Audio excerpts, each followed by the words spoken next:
আজকে আমরা এমন একটা দিনের গল্প বলবো যেদিন আমাদের এই চেনা পৃথিবীটা মানে সবকিছু এক মুহূর্তের জন্য থেমে গেছিল।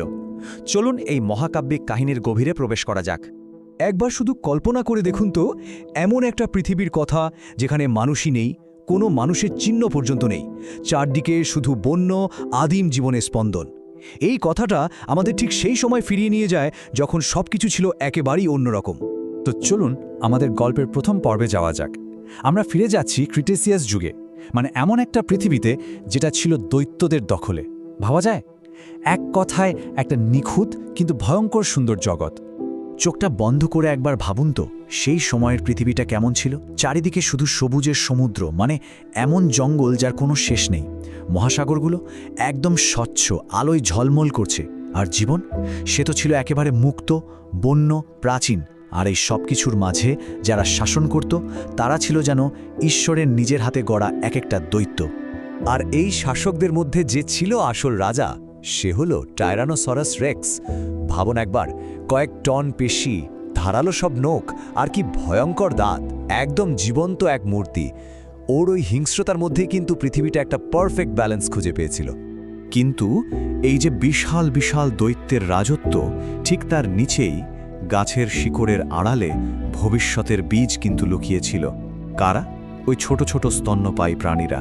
ওরা হয়তো তখন জানতও না, কিন্তু আসলে ওরাই ছিল আগামী পৃথিবীর ভাগ্য। তো এবার গল্পের দ্বিতীয় পর্বে আসা যাক। আর এখানেই আমাদের এই কাহিনীর খলনায়কের এন্ট্রি হচ্ছে। মহাকাশের এক সাইলেন্ট কিলার, যা লক্ষ লক্ষ বছর ধরে নিঃশব্দে এগিয়ে আসছিল।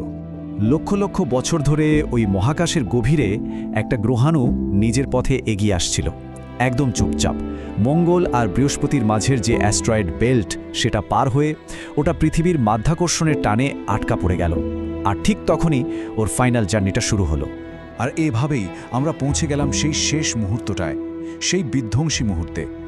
পৃথিবীতে তখন সবেমাত্র ভোরের আলো ফুটেছে, কিন্তু নিচে ঘুরে বেড়ানো প্রাণীরা, ওরা কিচ্ছু জানত না।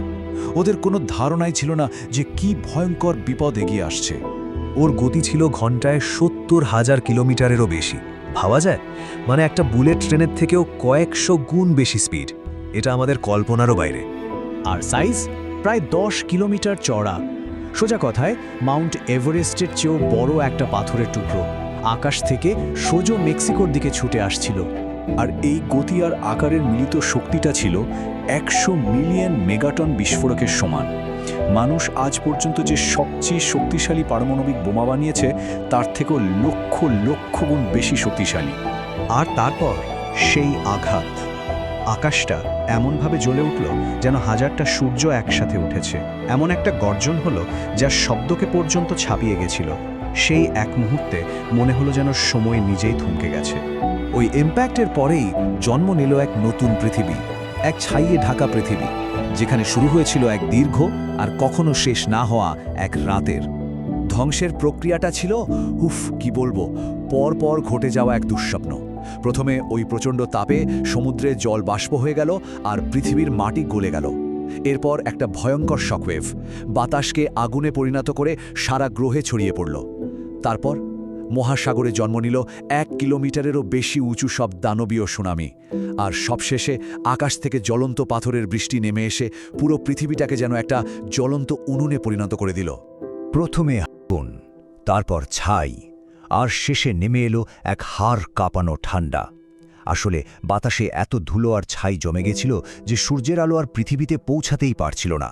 এর ফলে পুরো গ্রহটা একটা হিমশীতল অন্ধকারে ডুবে যায়।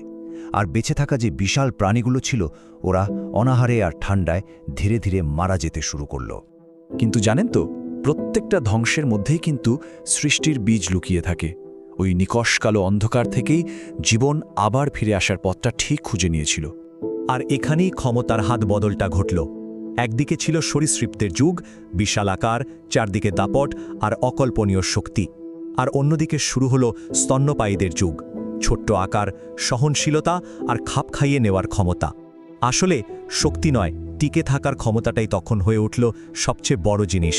ওই ছোট আকার আর মাটির নিচে লুকিয়ে থাকার ক্ষমতার জন্যই আমাদের পূর্বপুরুষেরা সেই ভয়ঙ্কর সময়টা পার করে বেঁচে ফিরতে পেরেছিল। এই যে এত বড় একটা বিধ্বংসী ঘটনা, এটাকে শুধু একটা শেষ হিসেবে দেখলে কিন্তু ভুল হবে না। এটা আসলে ছিল একটা নতুন গল্পের শুরু, আমাদের নিজেদের ইতিহাসের এক হিংস্র কিন্তু খুবই জরুরি একটা শুরু। তাহলে প্রশ্নটা কি দাঁড়ালো? এই ঘটনাটা কি সত্যি সত্যি জীবনের শেষ ছিল, নাকি এটা ছিল সম্পূর্ণ নতুন কিছুর একটা শুরু? এই ধ্বংসের কি প্রয়োজন ছিল নতুন করে কিছু সৃষ্টি করার জন্য? আসল সত্যিটা হলো এটা জীবনের শেষ ছিল না। ডাইনোসরদের ওই বিলুপ্তি ওটাই তো আমাদের মতো প্রাণীদের বেড়ে ওঠার পথটা তৈরি করে দিয়েছিল।